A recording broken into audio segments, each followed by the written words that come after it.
Assalamualaikum warahmatullahi wabarakatuh. Waalaikumsalam warahmatullahi wabarakatuh. Selamat pagi anak-anakku. Selamat pagi, Bu. Apa kabarnya hari ini? Alhamdulillah baik. Apakah hari ini ada yang tidak masuk? Ada, Bu. Ada dua anak. Siapa? Krisna Wardani dan Aris Nugroho. Apakah ada surat izinnya atau keterangannya? Ada, Bu. Krisna Wardani itu gak masuk karena sakit. Dan Aris tadi mengirimkan surat izin. Oh yaudah, berarti ada surat keterangannya ya. Iya, Bu. Sebelum kita mengawali pembelajaran hari ini, alangkah baiknya kita berdoa terlebih dahulu. Tolong Mbak Nisa pimpin doa. Siap, gerak. Berdoa, mulai. Berdoa, selesai. Selanjutnya kita akan menyanyikan lagu Garuda Pancasila. Silahkan berdiri. Garuda Pancasila, akulah pendukungmu, patriot proklamasi, setia berkorban untukmu.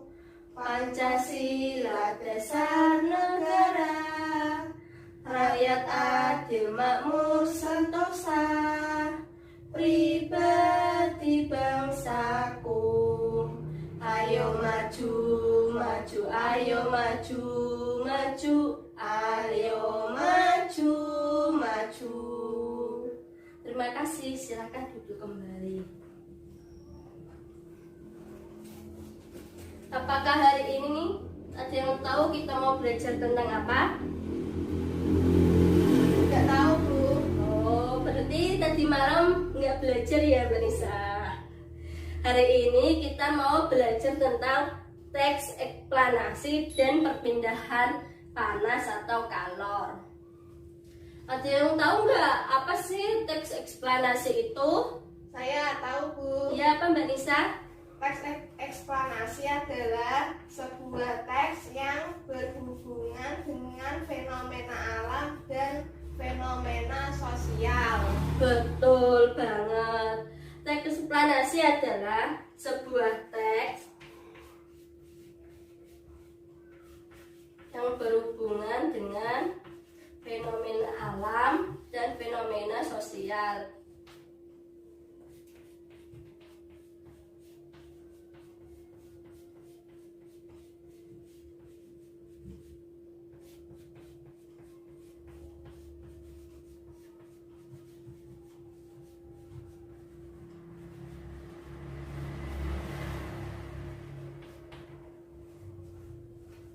Teks eksplanasi adalah sebuah teks yang berhubungan dengan fenomena alam dan fenomena sosial.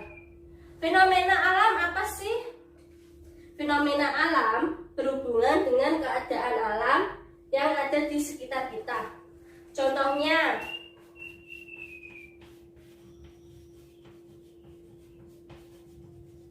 ada yang tahu contohnya fenomena alam? Nggak tahu, Bu. Fenomena alam contohnya seperti kebanjiran, tanah longsor, kebakaran, dan sebagainya.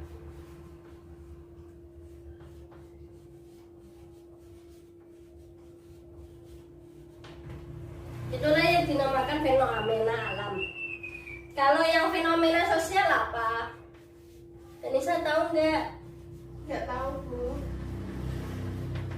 Fenomena sosial adalah fenomena yang berhubungan dengan keadaan yang terjadi di lingkungan sekitar kita, seperti pencurian, begal, penjabretan, dan kejahatan-kejahatan lainnya yang ada di sekitar kita.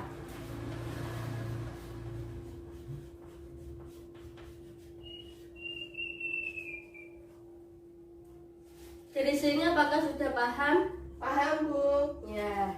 Selanjutnya, Ibu akan menjelaskan tentang teks eksplanasi terdiri dari 3 bagian. Bagian yang pertama adalah pernyataan umum. Pada bagian ini memuat penjelasan umum mengenai suatu topik atau peristiwa yang sedang terjadi atau peristiwa yang sedang dibahas. Yang bagian kedua adalah deretan penjelas. Bagian ini memuat penjelasan mengenai sebab akibat suatu peristiwa atau fenomena alam yang sedang terjadi.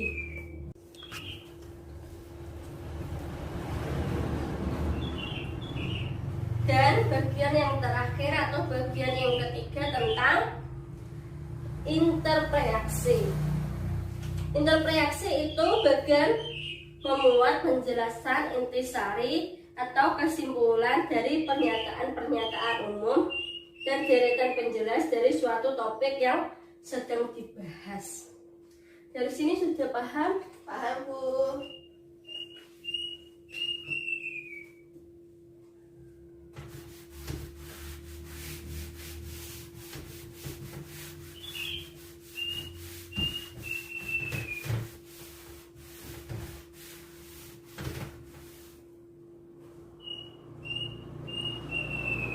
Dan Ibu akan menjelaskan lagi tentang ciri-ciri teks eksplanasi.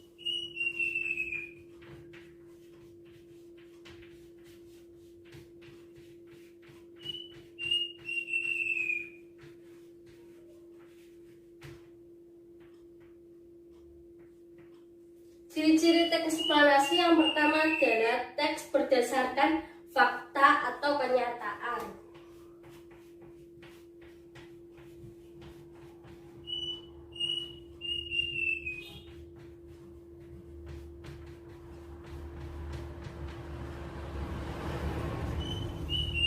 Yang kedua, bersifat informatif.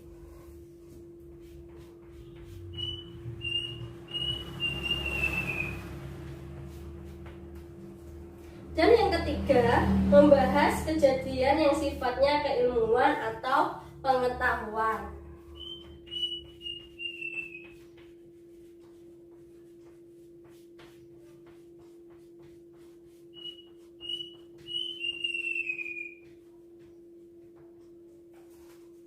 Langkah-langkah meringkas teks eksplanasi yaitu yang pertama, membaca keseluruhan teks. Jadi kita harus membaca keseluruhan, ambil poin-poinnya. Yang kedua, mencari gagasan utama. Yang ketiga, membuat kerangka teks. Dan Ibu ada sebuah contoh tentang teks eksplanasi.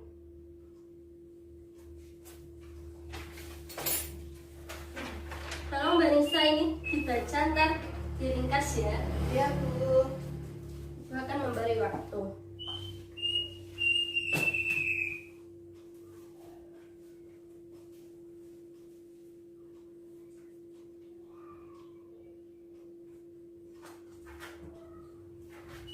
Dibaca dulu ya Mbak Nisa.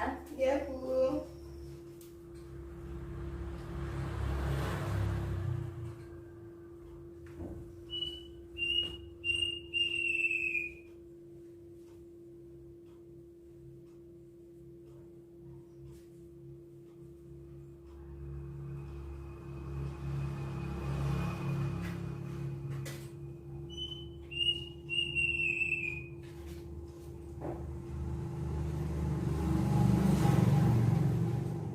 Apakah sudah selesai atau belum? Sudah, Bu. Tolong dibacakan ringkasannya ya Mbak. Ringkasan teks eksplanasi. Polusi udara.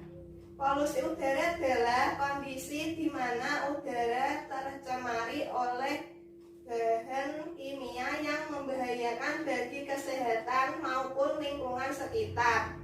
Dampak akibat dari polusi udara yang paling utama adalah mengganggu kesehatan. Dampak kesehatan yang paling umum adalah ispa. Karena zat yang terkandung dalam polusi udara dikategorikan sebagai toksik dan karsinogenik yang membahayakan kesehatan.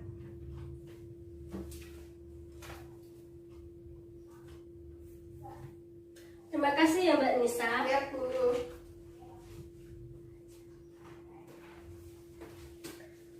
Sekarang Ibu mau menjelaskan masalah tentang suhu dan kalor.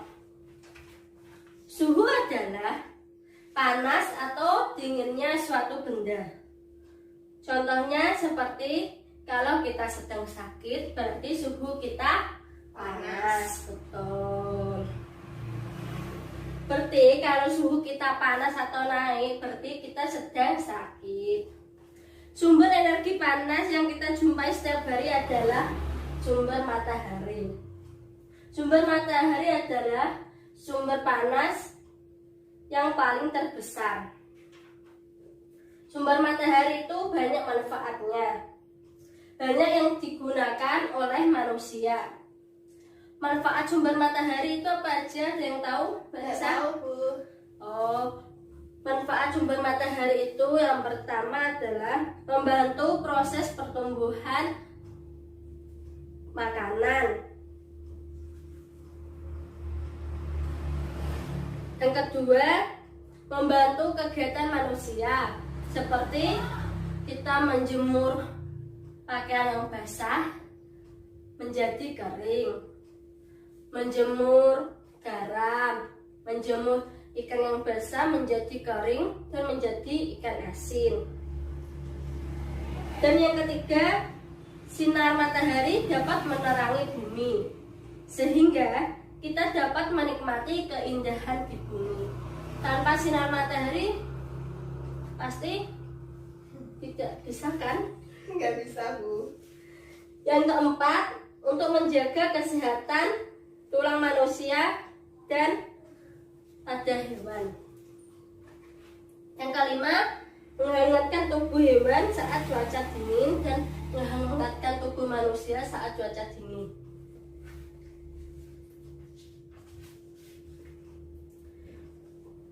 Bagaimana cara sederhana untuk membuktikan terjadinya energi panas di sekitar kita? Yang pertama, kita menggosokkan telapak tangan selama 1 menit. Maka lama-kelamaan kita akan merasakan panas, ya kan? Ya.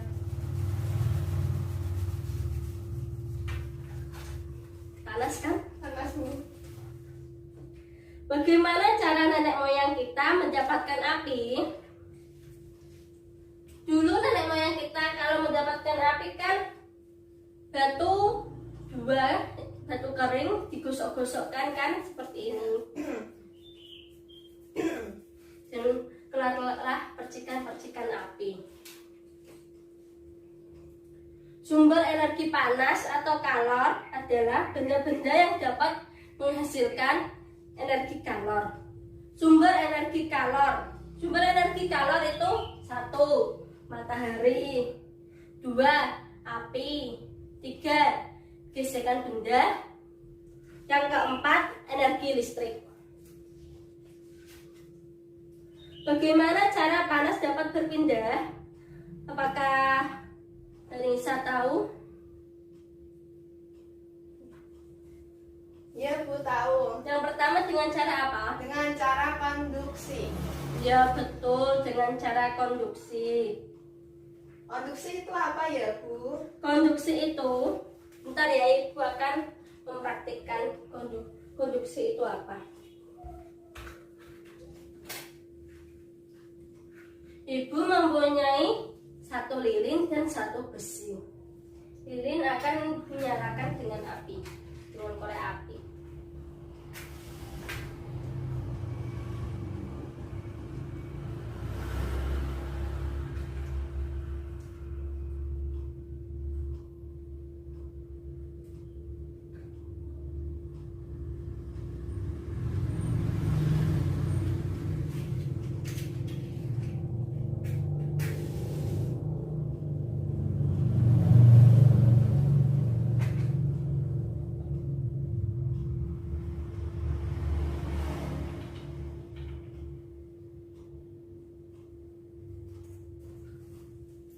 Dan Ibu mempunyai sebatang besi, sendok ya. Ya Bu.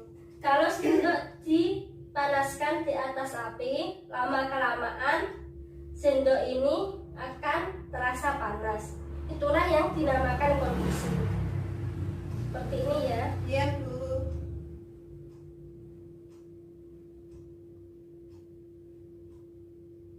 Lama kelamaan sendok akan panas. Itulah yang dinamakan konduksi. Konduksi adalah perpindahan panas melalui zat perantara tanpa diikuti oleh zat perantara tersebut. Selanjutnya apa Bu? Selanjutnya yang kedua yaitu perpindahan konveksi. Seperti contoh ini ya Mbak Nisa. Iya Bu. Saat kita memanaskan air di atas kompor, kan ini kompor, ini air di dalam panci kan. Iya. Oh, jadi itu ya Bu yang disebut dengan konduksi. Ya betul. Jadi tadi ya seperti ini aku melakukan besi di atas lilin, lama kelamaan akan panas. Selanjutnya apa Bu setelah konduksi? Selanjutnya cara yang kedua adalah konveksi. Saat kita memanaskan air di atas kompor, seperti contoh ini ya Mbak Nisa. Iya Bu. Ini kan kompor, terus ini panci, di dalam panci ada air. Di atas kompor, maka air di dalam panci lama kelamaan akan panas dan akan timbul gelembung-gelembung di atas permukaan. Apakah Mbak Nisa pernah merebus air? Pernah Bu. Nah, lama kelamaan itu kan mengeluarkan gelombang-gelombang kan, gelembung-gelembung, mengeluarkan gelembung-gelembung. Ya, itulah yang dinamakan konveksi. Karena gelembung-gelembung tersebut berpindah-pindah, maka peristiwa tersebut disebut konveksi. Jadi, konveksi adalah perpindahan panas melalui zat perantara dan diikuti oleh zat perantara tersebut. Dan cara yang ketiga adalah dengan radiasi. Mbak Nisa pernah mengikuti pramuka kan? Pernah. Pasti ada api unggunnya kan? Oh iya Bu. Kalau kita berdiri di dekat api unggun atau di dekat api kompor, walaupun nggak kita pegang, maka tetap akan terasa panas. Ya kan Mbak Nisa? Itulah yang disebut radiasi. Perpindahan panas tanpa melalui zat perantara, tetapi melalui pancaran. Seperti ini ya contohnya. Ada anak yang berdiri di dekat api unggun. Nah, itulah 3 cara perpindahan panas atau kalor. Sudah paham kan? Paham Bu. Sekarang kita akan mempelajari tentang perubahan yang disebabkan oleh energi panas. Untuk lebih jelasnya, Ibu akan melakukan sebuah percobaan.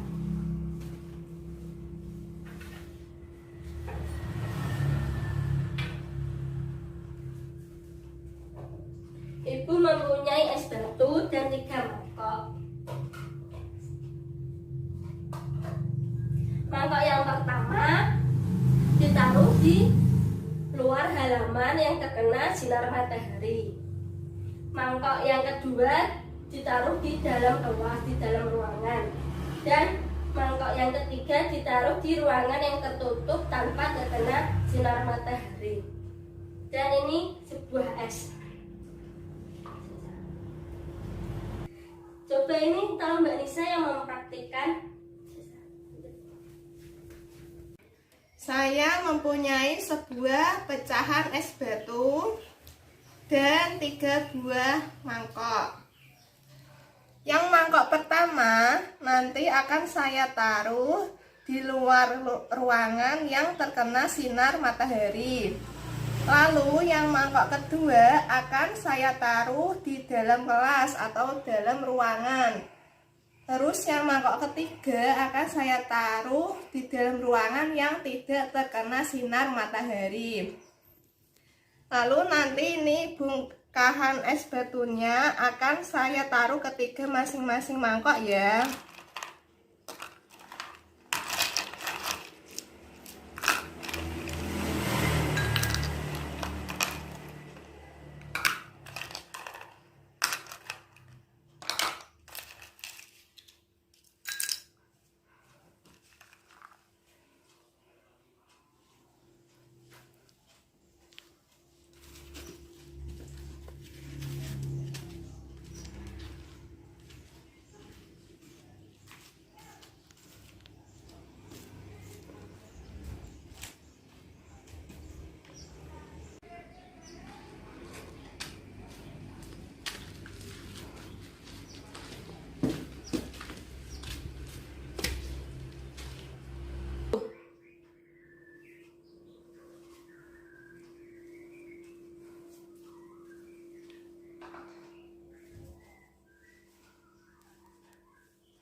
Saya akan mempresentasikan hasil percobaan yang telah saya lakukan. Yang pertama, bagaimana ukuran es batu pada ketiga wadah tersebut? Jawabannya adalah ukuran es mengalami perubahan karena ukuran esnya telah mencair. Yang kedua, manakah es batu yang akan mencair terlebih dahulu? Jawabannya adalah es batu yang pertama akan mencair yang berada di luar halaman yang terkena sinar matahari. Yang ketiga, mengapa? Jelaskan alasanmu.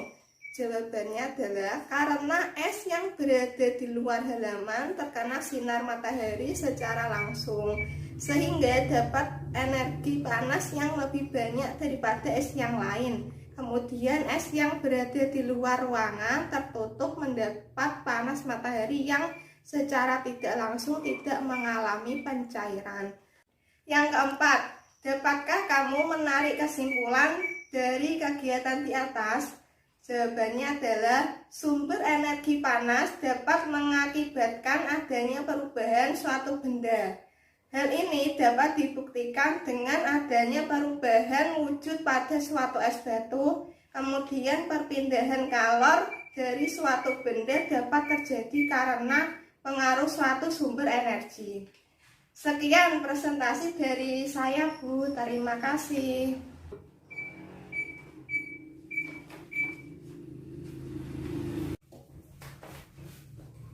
Dari percobaan yang Mbak Nisa lakukan, Ibu akan menarik kesimpulan pada pembelajaran hari ini. Kesimpulannya yaitu sumber energi panas berasal dari matahari, api, atau dua gesekan benda. Dan sumber energi panas itu mampu menyebabkan sebuah perubahan. Contohnya seperti tadi ya, es batu melerah berubah menjadi air apabila terkena sinar matahari. Lalu, baju yang berada di luar dijemur di bawah sinar matahari akan menjadi kering. Kemudian, air yang dimasak di atas kompor akan mendidih. Seperti ini ya. Ya, Bu. Karena adanya api dan sebagainya. Apakah dari sini Mbak Nisa paham? Paham, Bu. Agar Mbak Nisa tidak lupa akan materi yang telah Ibu terangkan, alangkah baiknya Ibu akan memberikan sebuah tugas yang nanti kalian lakukan dengan orang tua, yaitu tugasnya adalah anak-anak dapat mengamati sumber energi panas apa saja yang ada di rumah dan nantinya dicatat dan dikirim ke via WhatsApp-nya Ibu. Ya Bu. Apakah sudah paham tugasnya? Paham Bu. Sebelum kita mengakhiri pembelajaran pada pagi hari ini, alangkah baiknya kita berdoa terlebih dahulu. Bisa pimpin doa? Siap, gerak, berdoa, mulai.